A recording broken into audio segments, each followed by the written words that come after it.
হাসরের ময়দানে দেখবেন একটা নেকির জন্য সবাই দৌড়াদৌড়ি করবে, আর একটা নেকির জন্য কিন্তু অনেক লজ্জিত হবে। তখন কিন্তু আপনার একটা নেকি অনেক প্রয়োজন, অনেক প্রয়োজন। তখন আপনি কি করবেন? তখন দেখবেন হঠাৎ আপনি দুনিয়াতে থাকাকালীন ইসলামিক ভিডিও দেখেছেন, ইসলামিক বাণীগুলো মানুষের কাছে পৌঁছেছেন।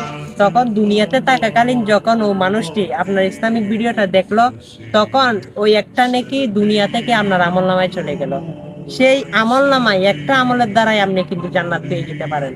অবশ্যই দুনিয়া থাকাকালীন রসুলের হাদিসগুলো মানুষের কাছে পৌঁছান, শুদ্ধভাবে অবশ্যই নিজেও চলাফেরা করুন, ইসলামিক শরীয়ত মোতাবেক চলুন, আর হাদিসগুলো বাণীগুলো আল্লাহর বাণীগুলো সবার কাছে পৌঁছান, সেই জান্নাত আপনারও নসিব হবে। আর অবশ্যই আমি মুসলমান ভাই হিসাবে আমি আপনাকে এটা বললাম, আপনি চাইলে এটা অন্যের কাছে শেয়ার করতে পারেন। গান বাজনা প্রতিদিন অনেক বাজে ভিডিও শেয়ার করছেন, কষ্ট করে হলেও আঙ্গুলে ব্যথা না হলে ভিডিওটা শেয়ার করে দিবেন। আমিন।